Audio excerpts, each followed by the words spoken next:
১৯৮৬ সালে ২৬ এপ্রিল রাত তখন সোয়া একটা। ইউক্রেনের একটা ছোট্ট শহর প্রিপিয়াত তখন গভীর ঘুমে।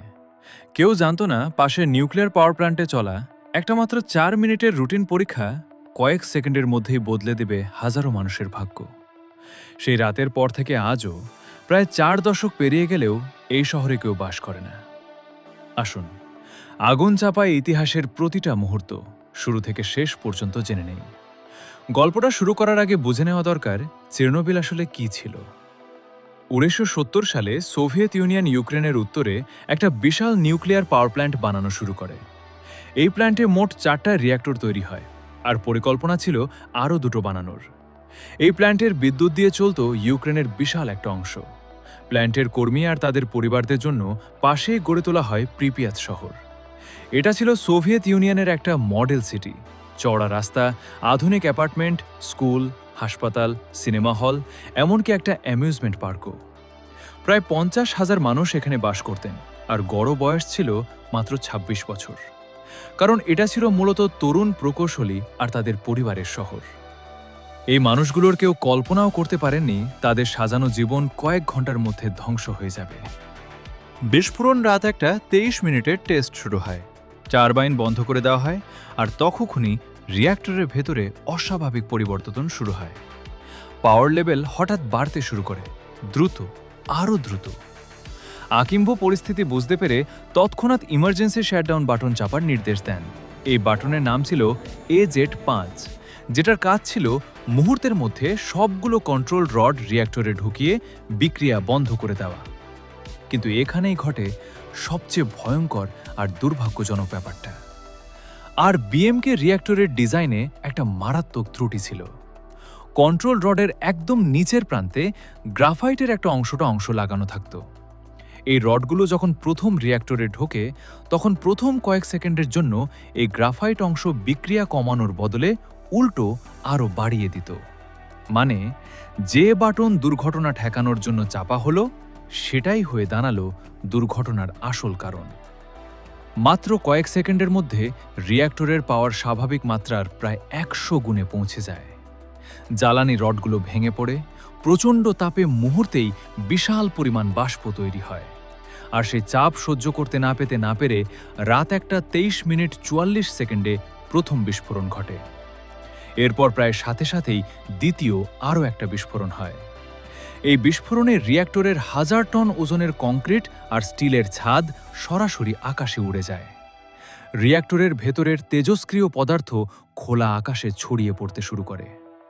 সবচেয়ে অবাক করা বিষয়, শুরুতে প্ল্যান্টের অনেক কর্মীই বুঝতে পারেননি রিঅ্যাক্টরটা আসলে সম্পূর্ণ ধ্বংস হয়ে গেছে।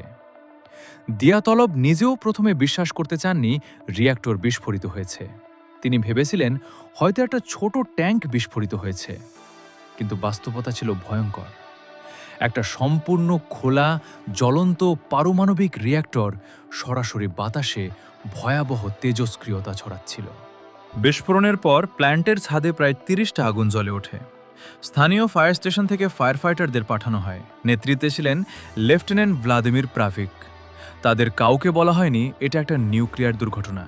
তারা শুধু জানতেন সাধারণ আগুন নেভাতে যাচ্ছেন। কোনো রেডিয়েশন প্রোটেকশন গিয়ার ছাড়াই এই ফায়ার ফাইটাররা ছাদে উঠে কাজ করেন। তারা খালি হাতে তেজস্ক্রিয় গ্রাফাইটের টুকরো সরিয়েছেন, ভেজা কাপড়ে হাত আর মুখ ঢেকে কাজ চালিয়ে গেছেন। মাত্র কয়েক ঘন্টার মধ্যে তারা তীব্র বমি, মাথা ঘোরা আর ত্বকে জ্বালা পোড়া অনুভব করতে শুরু করেন। এগুলো ছিল তীব্র রেডিয়েশন সিকনেসের প্রথম লক্ষণ। ভোর নাগাদ আগুন মূলত নিয়ন্ত্রণে আসে, কিন্তু এই সাহসী মানুষদের অনেকেই কয়েক সপ্তাহের মধ্যে মস্কোর একটা বিশেষায়িত হাসপাতালে মারা যান। ৩ জনের আত্মত্যাগ।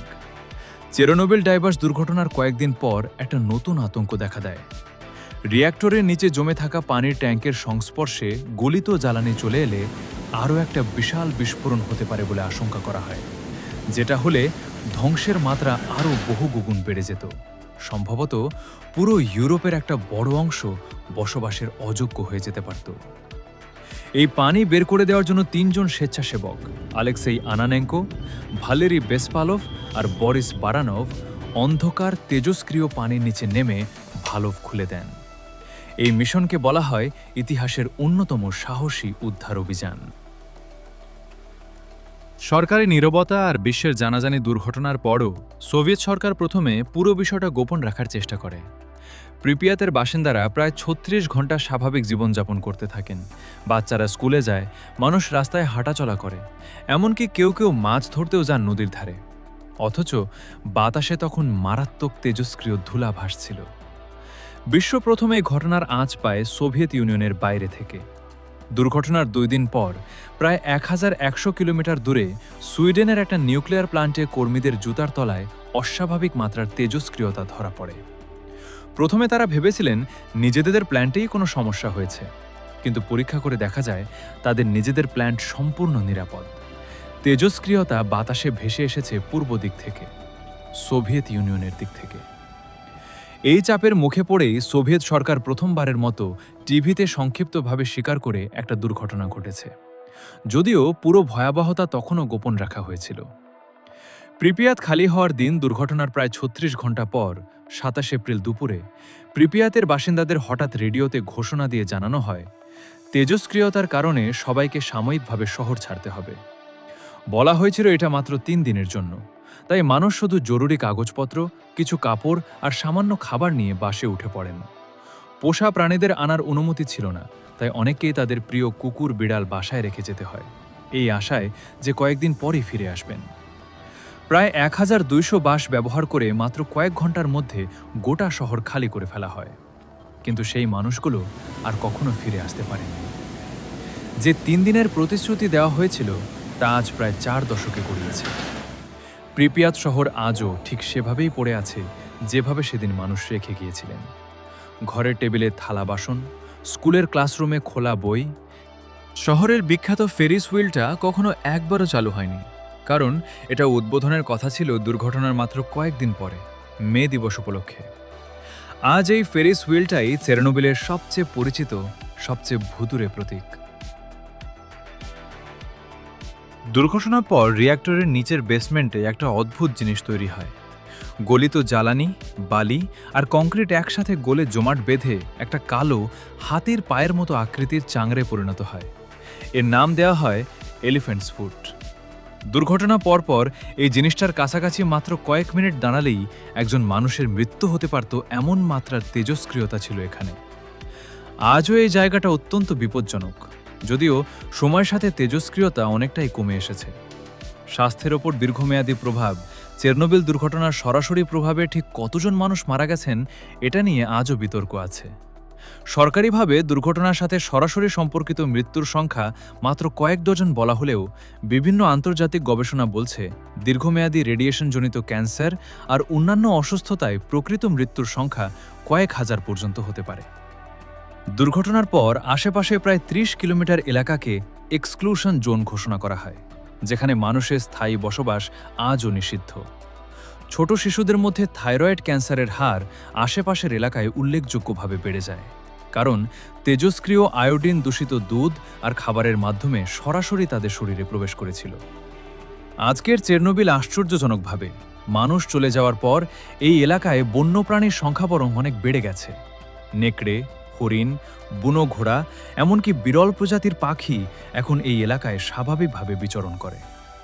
মানুষের অনুপস্থিতি প্রকৃতিকে যেন নতুন করে জায়গা করে দিয়েছে, যদিও তেজস্ক্রিয়তার দীর্ঘমেয়াদী প্রভাব নিয়ে বিজ্ঞানীরা এখনও গবেষণা চালিয়ে যাচ্ছেন। ২০১৬ সালে ধ্বংসপ্রাপ্ত রিঅ্যাক্টরের ওপর একটা বিশাল আধুনিক স্টিলের কাঠামো বসানো হয়, নাম নিউ সেফ কনফাইনমেন্ট। এটা এতটাই বিশাল যে এর নিচে প্যারিসের এফিল টাওয়ার শুয়ে রাখা যাবে। এই কাঠামোর কাজ হল আগামী অন্তত ১০০ বছরের জন্য তেজস্ক্রিয়তাকে ভেতরে আটকে রাখা। গত কয়েক বছরে চেরনোবিল এলাকা একটা অস্বাভাবিক পর্যটন কেন্দ্রেও পরিণত হয়েছিল। বিশেষ গাইডেড ট্যুরে মানুষ নির্দিষ্ট নিরাপদ রুট আর সময়সীমা মেনে প্রিপিয়াত শহর ঘুরে দেখতে যেতেন। তবে সাম্প্রতিক বছরগুলোতে অঞ্চলটার পরিস্থিতি রাজনৈতিক ও নিরাপত্তাজনিত কারণে আবার জটিল হয়ে পড়েছে। একটা ছোট্ট ভুল, একটা মাত্র ৪ মিনিটের পরীক্ষা, একটা লুকানো ডিজাইনের ত্রুটি, এই কয়েকটা জিনিস মিলে বদলে দিয়েছিল হাজারো মানুষের জীবন, আর চিরদিনের জন্য খালি করে দিয়েছিল একটা গোটা শহর। চেরনোবিল আজও আমাদের মনে করিয়ে দেয়, প্রযুক্তির শক্তি যেমন বিশাল, তার সাথে জড়িয়ে থাকা দায়িত্বও ঠিক ততটাই বড়।